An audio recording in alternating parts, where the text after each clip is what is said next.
ভিডিঅ'টোত অলপ কাটি গৈছিলে 2006 চনৰ আগৰ বিদ্যালয়সমূহক আমি প্ৰাদেশিকৰণ কৰাৰ বাবে সিদ্ধান্ত গ্ৰহণ কৰিছিলোঁ কিন্তু প্ৰাদেশিকৰণ সিদ্ধান্ত কৰিবলৈ যাওঁতে সেই সময়ত কিছু লোকৰ আক্ষেপ থাকি গৈছিল যে কেইটামান শৰ্ত পূৰণ কৰিব নোৱাৰাৰ বাবে তেওঁলোকৰ বিদ্যালয়সমূহ প্ৰাদেশিকৰণ নহলগৈ মই যোৱাকালিৰ কেবিনেটত আমি সকলোৱে লগ লাগি এটা সিদ্ধান্ত লৈছো যে প্ৰাদেশিকৰণৰ বিষয়টোত আকৌ এবাৰ দৃষ্টি নিক্ষেপ কৰিবলৈ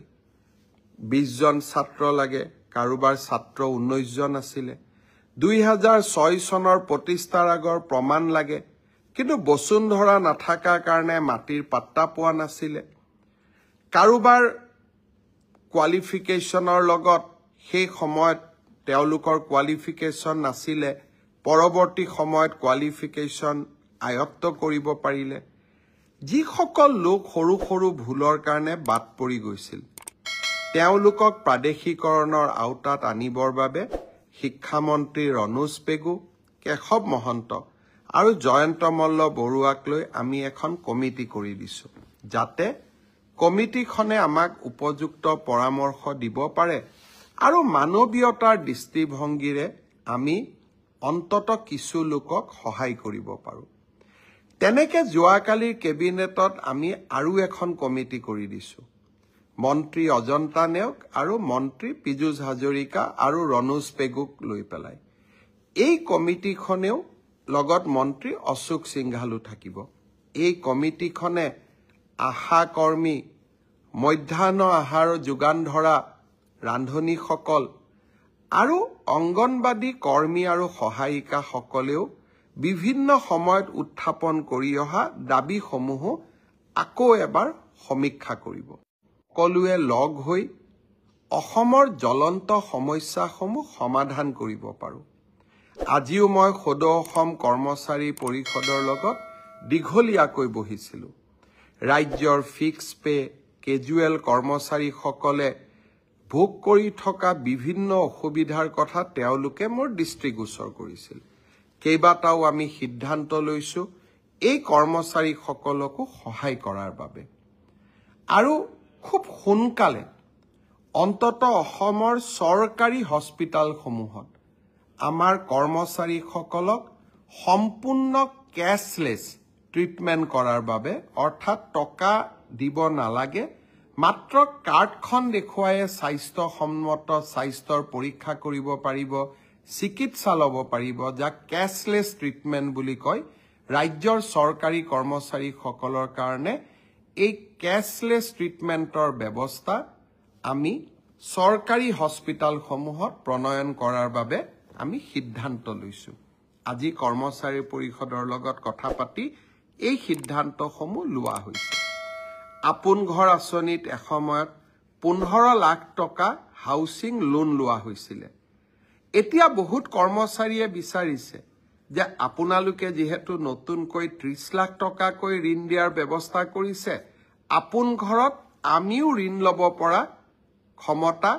আৰু 15 লাখ টকালৈকে বৃদ্ধি কৰি দিয়ক অৰ্থাৎ পুৰণা নতুন সকলোৱে আপোন ঘৰ আঁচনিৰ জৰিয়তে 30 লাখ টকাকৈ গৃহ ঋণ ল'ব পাৰিব আজি এই দাবীটো আমি সন্মতি প্ৰকাশ কৰিছো অৰ্থাৎ ৰাজ্যত যতেই সমস্যা আছে সেই সমস্যাসমূহ সমাধানৰ বাবে আমি প্ৰচেষ্টা চলাই গৈ আছো আৰু এই প্ৰচেষ্টাসমূহত আমি নিশ্চিতভাৱে সফল হ'ম মাত্ৰ অকণমান আমাক সময় দিব 5টা বছৰত ইমান কাম কৰা সম্ভৱ নহয় তথাপিতো সম্ভৱ আৰু অসম্ভৱৰ দেওনাক অতিক্ৰম কৰি যিমান পাৰো প্ৰতিটো পল প্ৰতিটো ক্ষণ অসমৰ ৰাইজৰ বাবে কাম কৰাৰ বাবে আমি সকলোৱে প্ৰচেষ্টা কৰি আছো আপোনালোকে আশীৰ্বাদ কৰিব আজিৰ ব্ৰডকাষ্টত আৰু বহুত কথা কম বুলি ভাবিছিলো কিন্তু মাঘ বিহুৰ আগতে বহুত কথা কলে আমাৰ মনতো নাথাকিব গতিকে মাঘ বিহুৰ পিছত আকৌ এটা নতুন ব্ৰডকাষ্টত আৰু কেইবাটাও খবৰ দিবৰ বাবে যত্ন কৰিম অহা ২৬ তাৰিখে ডিব্ৰুগড়ত প্ৰথমবাৰৰ বাবে গণৰাজ্য দিৱসৰ পতাকা অসমৰ মুখ্যমন্ত্ৰীয়ে উত্তোলন কৰিব লাহে লাহে ডিব্ৰুগড়ক অসমৰ দ্বিতীয়খন ৰাজধানীলৈ ৰূপান্তৰ কৰাৰ বাবে মই এক প্ৰয়াস আৰু প্ৰচেষ্টা হাতত লৈছো আপোনালোকে সহযোগিতা কৰিব আৰু বহুত কাম কৰি গৈ থাকিম আপোনালোকৰ পৰা এতিয়া মোৰ পৰামৰ্শ বিচৰাৰ সময় এই বছৰটো আমি কিতাপৰ বৰ্ষ হিচাপে পালন কৰিব গৈ আছো এই বৰ্ষটোক আমি কেনেকৈ পালন কৰিম অহা 1 ফেব্ৰুৱাৰী তাৰিখে তাৰ ৰূপৰেখা আমি ৰাইজৰ ওচৰলৈ লৈ আহিম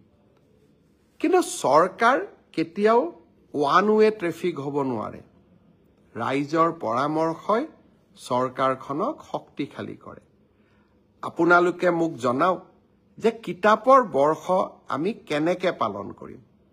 আৰু আপোনালোকে পৰামৰ্শ দিয়ক আৰু যি কেইটা পৰামৰ্শ আমি গ্ৰহণ কৰিব পাৰো সেই পৰামৰ্শ কেইটা নিশ্চিতভাৱে মই গ্ৰহণ কৰিম আমি অসমত এটা বৌদ্ধিক পৰিৱেশ উভতাই আনিব লাগিব জুমুৰ হ'ব